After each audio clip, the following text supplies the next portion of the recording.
SCO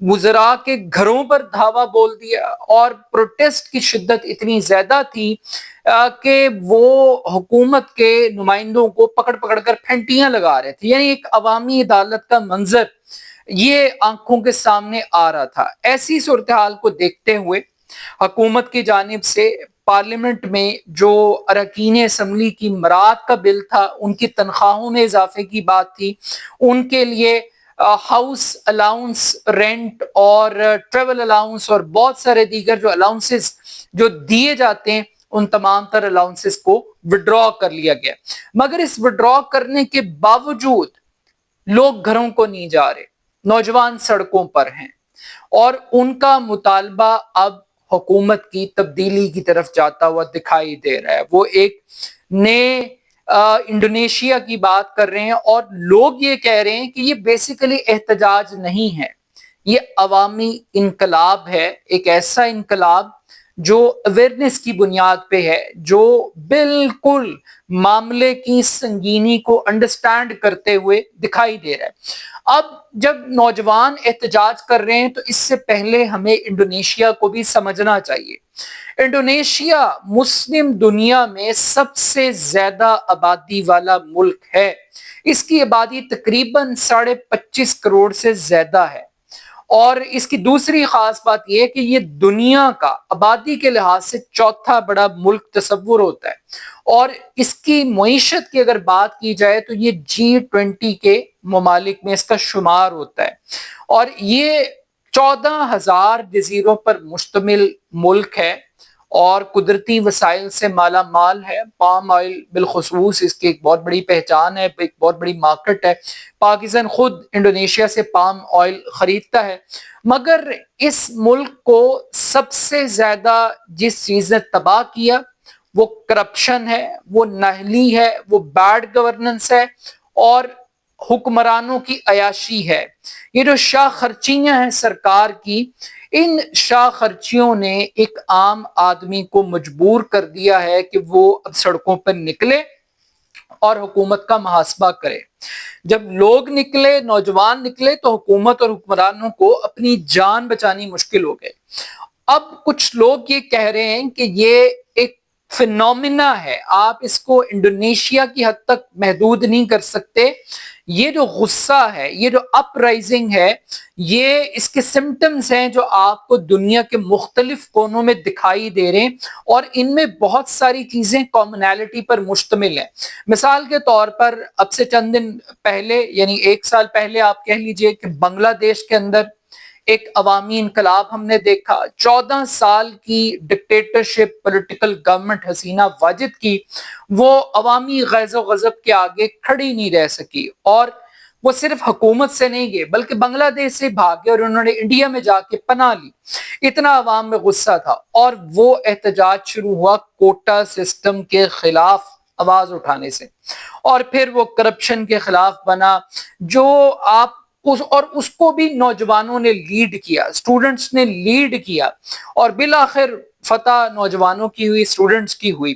اسی طریقے سے اب کمپیریزن یہ کیا جا رہا ہے کہ جو جنوبی ایشیا ہے یا مشرقی ایشیا ہے، اس کے اندر نوجوانوں کی جو اپ رائزنگ کیمپینز ہیں، جو موومنٹس ہیں، وہ بہت زیادہ سٹرونگ ہو چکی ہیں، اور ایک اویئرنیس کا لیول بڑھ گیا ہے. دونوں جگہوں کے اوپر ریاست نے طاقت استعمال کی، سوشل میڈیا پہ کریک ڈاؤن کی کوشش کی، مگر یہ تمام حربے روک نہیں سکے. اسی طریقے سے اگر ہم یورپ کی بات کر لیں، ویسٹرن کنٹریز کی بات کر لیں، تو وہاں پر بھی ہمیں ایک اپرائزنگ دکھائی دے رہی ہے. وہ تھوڑی سی مختلف ہے. فار ایگزامپل، غزہ کے حوالے سے امریکن یونیورسٹیز کے اندر جس طریقے سے نوجوان سڑکوں پہ نکلے، انہوں نے کیمپس لگائے. اب ٹرمپ ان کے خلاف ایک بہت بڑی سرجیکل سٹرائک کر رہا ہے، ایک آپریشن کر رہا ہے کہ ان کو امریکہ سے نکالو، یہ ہمارے کنٹرول سے باہر ہیں. تو آپ کو فیل ہوگا کہ پوری دنیا میں یوتھ وہ اب ایلیٹ کیپچر کے اگینسٹ کھڑی ہوگی ہے، جو مافیاز گورنمنٹس کو کھاتے ہیں، نچوڑتے ہیں، ان کے خلاف ہے.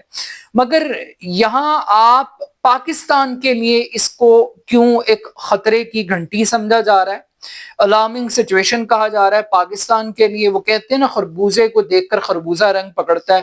تو کیا رنگ پکڑے گا؟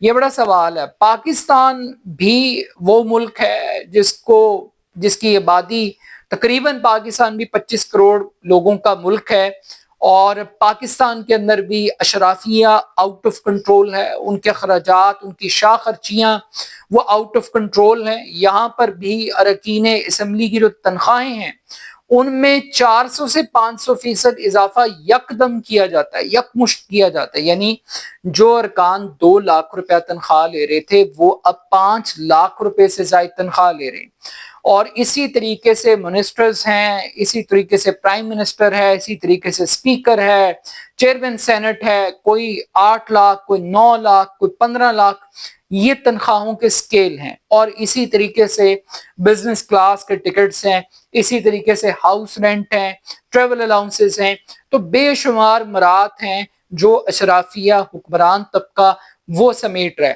اور بدقسمتی کی بات یہ ہے کہ جہاں پر مراد کی بات آتی ہے وہاں تمام پولیٹیکل پارٹیاں پاکستان میں اکٹھی ہیں، کوئی اپوزیشن نہیں ہے، کوئی گورنمنٹ نہیں ہے، سب ایک ہیں کھانے کے معاملے میں۔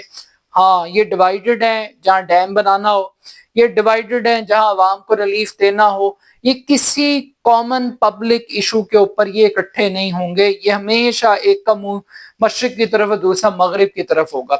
مگر پاکستان کے اندر کیا یوتھ وہ اس سٹیٹس کو چیلنج کرنے کے لیے تیار ہے؟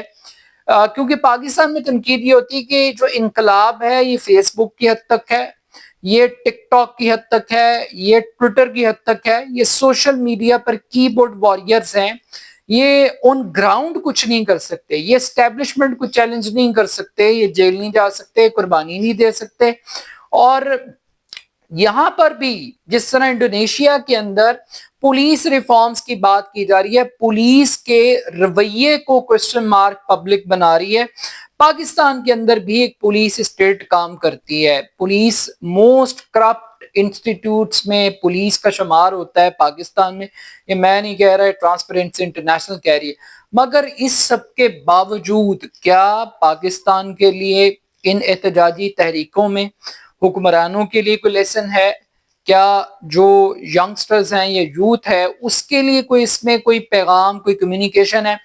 ہم عمومی طور پر ان موضوعات کو ڈسکس کرتے ہیں جو ٹاپ سٹوری بنتے ہیں، جو بریکنگ نیوز بنتے ہیں، مگر وہ حالات اور واقعات جو ہم سے زیادہ ریلیونس رکھتے ہیں، جو ہمیں ایک وے فارورڈ دیتے ہیں، ایک راستہ، ایک ڈائریکشن دیتے ہیں کہ جب آپ سٹیٹس کو چیلنج کرتے ہیں تو پھر فیصلے ریورس ہوتے ہیں۔ تو پاکستان بھی ایک غریب ملک ہے، آئی ایم ایف کا مقروض ملک ہے، اور اس مقروض ملک میں 2.5 کروڑ بچے سکول نہیں جاتے، 1.25 کروڑ بچے جبری مشقت کرتے ہیں، اور اس طرح کے بے شمار پرابلمز اور مسائل پاکستان میں موجود ہیں۔ مگر کیا پاکستان کی یوتھ انڈونیشیا کی یوتھ کو فالو کرنے کے لیے تیار ہے؟ کیا پاکستان کی یوتھ بنگلہ دیش کی یوتھ کی طرح، اسٹوڈنٹس کی طرح عوامی انقلاب کے لیے تیار ہیں؟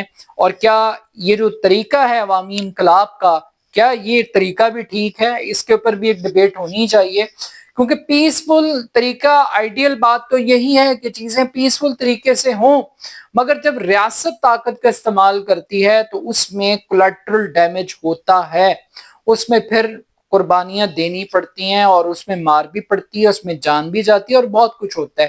مگر یہ کسی کو تو دینی ہے، اور کسی کو تو یہ کام کرنا ہے۔